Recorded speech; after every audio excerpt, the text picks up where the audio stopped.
President Kennedy was this good-looking, intelligent, playboy, rich Northeasterner who got elected on the power of his daddy's money and all of his connections.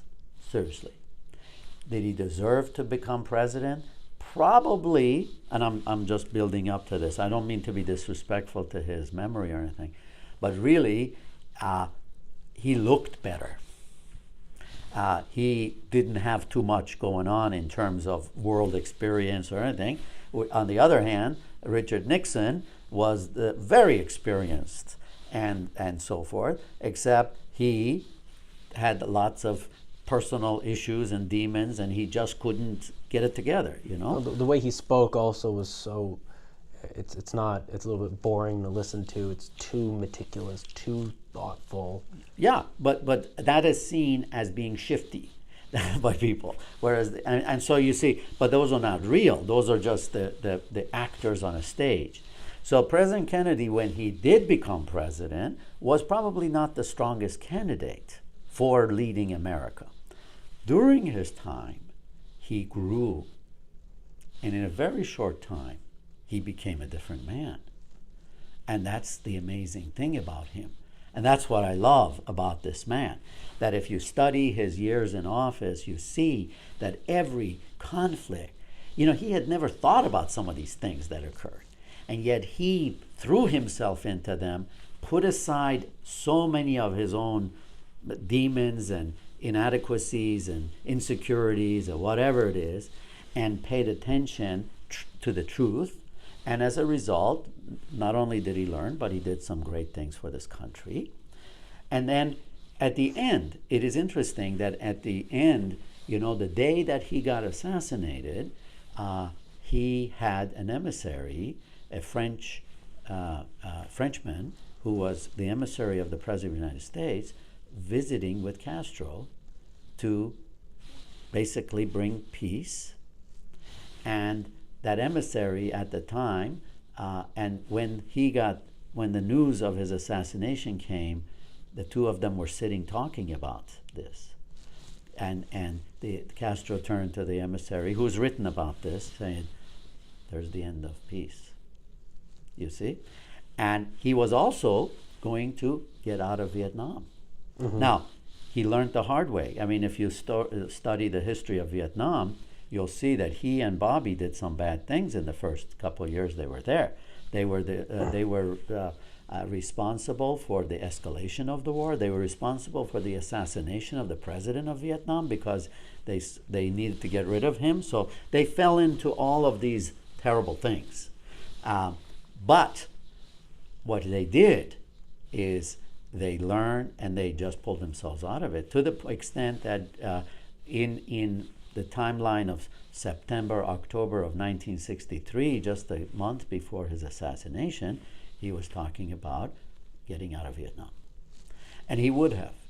He would, and because, again, not because of who he was, but because just history seems to point to the fact that he kept learning and he kept understanding and he kept saying, nothing is written.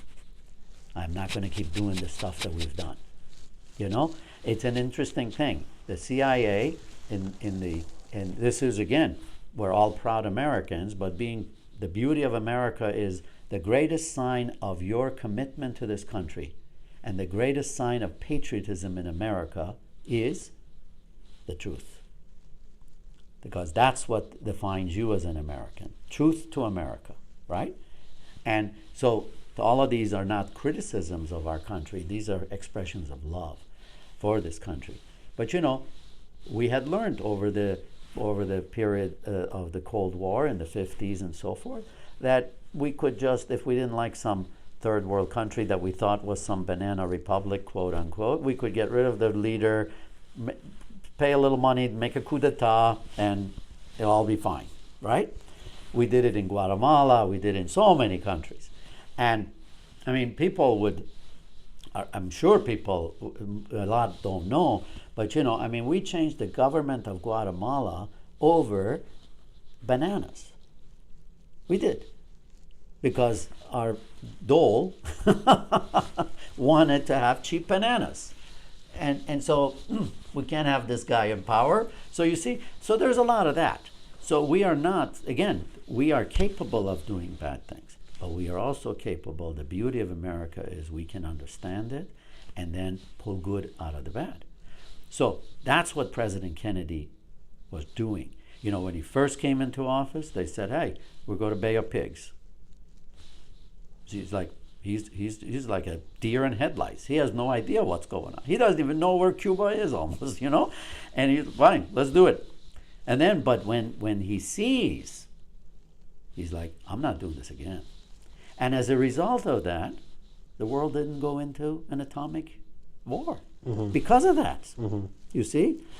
That is an amazing man. Yeah, yeah. That's what I'm saying. So I think that if we, I do believe the world would have been a different world. I really do. Better. Much better. Yeah. Much better. Because I think that they were in the process of learning. He was learning. I think, something that his successors didn't do in that way, Johnson or... No, I think President Johnson, who again did everything from the heart, I don't believe anybody does any of these things out of malevolence. He was as much a patriot as anybody could be, no question about it.